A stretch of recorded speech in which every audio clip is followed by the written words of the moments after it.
Morning, praise the lord. ફરીને એકવાર આજના નવા દિવસની ભેટને માટે ઈશ્વરનો આભાર માનતા આવો આપણે આજનું વચન જોઈએ. ગઈકાલે જે વચન આપણે જોયું હતું એને જ ફરીથી એકવાર બીજી રીતે આપની સમક્ષ મૂકવાના માટે પ્રયાસ કરીશ. જેણે તને પેદા કર્યો તે ખડક વિશે તને ભાન નથી અને તને જન્મ આપનાર દેવને તું ભૂલી ગયો છે. પુનર્નિયમનું પુસ્તક તેનો 32મો અધ્યાય અને તેની 18મી કલમ 1 થી 52 કલમો છે. જો સમય મળે તો વાંચવા પ્રયાસ કરશો. આજનો વિચાર: ખ્રિસ્તમાં પ્રિયવાલા મિત્રો, પ્રભુ ઈસુ ખ્રિસ્તના ગૌરવી નામમાં આપ સર્વને ફરીને એકવાર સવારની પ્રેમી સલામ. વિચારો, ભૂતકાળને યાદ કરો. આપણે કેવા હતા, ક્યાં હતા, કેવી પરિસ્થિતિમાં હતા? કશું જ નહીં, શૂન્યવત. કલમ 7માં લખ્યું છે તેમ પૂર્વકાળના દિવસો સંભાળ, ઘણી પેઢીઓના વર્ષોનો વિચાર કર. તારા બાપને પૂછ એટલે તે તને કહી બતાવશે. તારા વડીલોને પૂછ એટલે તેઓ તને કહેશે.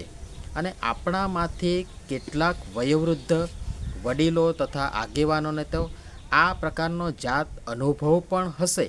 એ દરેક પ્રકારની સ્થિતિ, એ પછી આર્થિક હોય, સામાજિક હોય, સાંસ્કૃતિક હોય, આત્મિક હોય, એ બધી બદતર હતી. અને પરાત્પર દેવે આપણા પર કૃપા કરી આપણને તેમના પરિવારનો હિસ્સો બનાવ્યો, વારસો આપ્યો, જગતથી જુદા કર્યા. તે આપણી આસપાસ કોટરૂપ રહ્યા. પોતાની આંખની કીકીની પેઠે આપણું તેઓએ રક્ષણ કર્યું. ગરુડની જેમ પોતાની પાંખો ફેલાવી આપણને તેમના પર ઊંચકી લીધા અને પૃથ્વીના ઉચ્ચ સ્થાનો પર આપણને બેસાડ્યા. શારીરિક, આત્મિક પાલન પોષણ કર્યું. કચરાના ઢગલામાં પડેલા એવા આપણને ઉઠાવીને રાજકુમાર અને રાજકુમારી બનાવ્યા. સંભાળો, આ બધી બાબતોને સંભાળો. અને હવે જ્યારે એ દેવ બાપ પરાત્પર પરમેશ્વરની કૃપાથી જ આપણે કલમ 15 પ્રમાણે આપણે હુષ્ટપુષ્ટ થઈ, જાડા થઈ, સુવાળા થઈ, જેણે આપણને બનાવ્યા એ જ યહોવાનો ત્યાગ કરીએ અને પોતાના તારણના ખડકનો તિરસ્કાર કરીએ? ના વાલાઓ, તકલીફ, મુશ્કેલી, સંકટ, આપત્તિ, વિપત્તિ, સતાવણી, બીમારી, સંઘર્ષ વગેરે, તકલીફ વગેરે બધું જ આવશે જ. પણ એને લઈ જીવતા દેવ જે આપણને છેક અહીં આ કક્ષા સુધી, જ્યાં હું ને તમે આજે છીએ ત્યાં સુધી, છેક આપણને અહીં સુધી લાવ્યા, તેમને છોડી જેવો કંઈ છે જ નહીં એવાઓની પાસે દોડી જવું, એમના પર ભરોસો રાખી જીવતા જે દેવ જેનો આપણને અનુભવ થયો છે એમનું આપણે અપમાન કરીએ, અવહેલના કરીએ, એ કેટલું વ્યાજબી?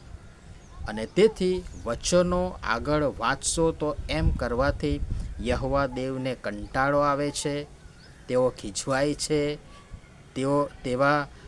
તેવાઓથી દેવ પોતાનું મુખ સંતાડશે, એમના હાલ ખરાબ થશે, દેવ ક્રોધે ભરાય છે, એમને રોષ ચડે છે, જેથી તેમનો કોપ ભડકે બળશે, જે ઢગલે ઢગલા નુકસાન પણ કરશે. પણ તેમ છતાં શત્રુ, વિરોધીઓ, દુશ્મનોને દેવની વિરુદ્ધ બોલવાની તક ન મળે માટે દયા કૃપા કરી તે આપણો બચાવ પણ એટલો જ કરશે.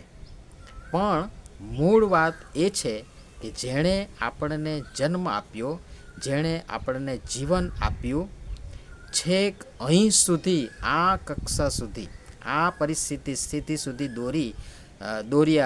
દોરી લાવ્યા, સંભાળી રાખ્યા, સાચવી રાખ્યા, બચાવી રાખ્યા, તેમને છોડી તેમનું સ્થાન બીજાને, એ પછી એ કોઈ વ્યક્તિ હોય, વસ્તુ હોય કે બાબત હોય કે અન્ય વિશ્વાસ હોય વગેરે કંઈ પણ હોય, તેને આપવું એ યોગ્ય નથી.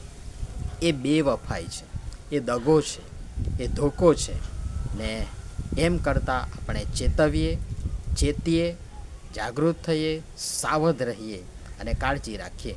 અને પ્રભુ પિતા પરમેશ્વર આ બધી બાબતો સમજવા માટે અને એમ કરવાના માટે આપણ સર્વને એક સરખી રીતે સહાય તથા મદદ કરો. આમીન. ધન્યવાદ.